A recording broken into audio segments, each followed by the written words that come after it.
The adoption center on Proxima Station smelled of recycled air and antiseptic. A sterile environment that did nothing to warm the cold reality of its purpose. Row upon row of containment pods lined the walls, each housing a child whose world had been shattered by the Scourge War. Some slept fitfully, others stared at nothing, and a few pressed their faces against the transparent aluminum, hoping today would be different. Susan sat in the corner of her pod, her forearms wrapped around her knees, her crystalline skin reflecting the harsh overhead lights in fractured patterns. She'd stopped pressing against the glass 3 cycles ago.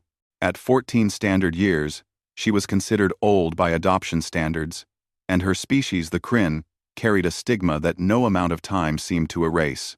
The Kryn sided with the Scourge. Potential parents would whisper, as if she couldn't hear them through the pod's speakers. Who knows what ideas they put in her head? Dud. And well sevened. Grin sevened. The Kryn sided with the Scourge. It didn't matter that Susan had been only 6 when the war started, or that her parents had been part of the Kryn resistance, dying to protect a human colony from orbital bombardment. In the eyes of most galactic citizens, she was simply Kryn, and that was enough for condemnation. Evan Reeves watched the child from across the viewing area, his weathered face impassive. His right leg, a military-grade prosthetic, whirred softly as he shifted his weight. The scars on his neck disappeared beneath his collar, souvenirs from a plasma fire that had taken half his unit. He'd seen the worst of the war, fought on 12 different worlds, and buried more friends than he cared to count. The coordinator, a Velusian with purple skin and too many eyes, hovered nervously beside him. "We have many younger children, Mr. Reeves. More. Compatible with human households. Perhaps that one," Evan said, pointing at Susan. "Tell me about her." The coordinator's tentacles twitched with discomfort. "Susan is challenging. Kryn biology requires specialized care. They metabolize oxygen differently, need crystalline supplements, and their empathic abilities can be overwhelming for most species. She's been here for 8 years. Nobody." The coordinator paused. "Nobody wants a Kryn child." "I didn't ask for a sales pitch," Evan said quietly. "I asked about her." Through the glass, Susan had looked up, her multifaceted eyes catching his gaze. There was no hope in that look. No expectation.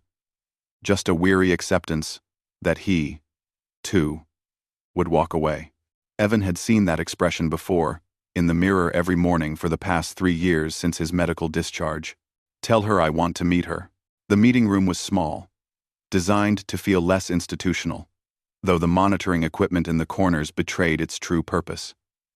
Susan entered slowly, her movements careful, as if trying to take up as little space as possible. "Hello, Susan," Evan said, remaining seated. "I'm Evan." She studied him with those alien eyes, and he felt a strange pressure in his mind, not invasive, but present. Her empathic sense, he realized, reading his emotional state. "You're military," she said, her voice carrying a harmonic quality that humans had once found beautiful before the war taught them to fear it. "You fought Kryn." "I fought the Scourge," Evan corrected gently. "Some of them happened to be Kryn. Some of my brothers and sisters in arms were Kryn too. One saved my life." Susan's crystalline skin shifted colors slightly, a sign of surprise in her species. "Nobody ever says that. It's the truth." Evan leaned forward, his elbows on his knees. "I've read your file, Susan. I know what your parents did, how they died. That takes courage. Then why?" She paused, her lower arms clutching at her simple gray jumpsuit. "Why does nobody want me?" Con. The question hung in the air, heavy with 8 years of rejection. Evan took a slow breath. Feeling his own scars, the invisible ones, ache with recognition. "Because people are afraid," he said. "They let fear decide who deserves love. They're wrong. And you're not afraid?" "I'm terrified," Evan admitted. And for the first time in the conversation, he saw something flicker in Susan's eyes: interest. Maybe hope. "I don't know how to raise a kid, let alone a Kryn teenager. I'm going to make mistakes." But I know what it's like to be looked at and only seen as what you remind people of, instead of who you are. I'm done with that. And I think you are, too. Susan was quiet for a long moment. Through her empathic sense, she could feel his sincerity, his own pain, and beneath it all, a stubborn human determination that refused to be quashed by fear or prejudice. I need crystalline supplements every 3 days, she said slowly, testing. And I can't eat most human food. And sometimes I accidentally project emotions when I'm upset. I need medication for nerve damage, can't run anymore, and have nightmares that wake the neighbors, Evan countered. We'll figure it out together. Together, Susan repeated, as if tasting the word for the first time in years. 3 months later, Susan stood in the small garden outside Evan's home on Earth, her crystalline skin catching the sunlight and throwing rainbow patterns across the vegetable patch.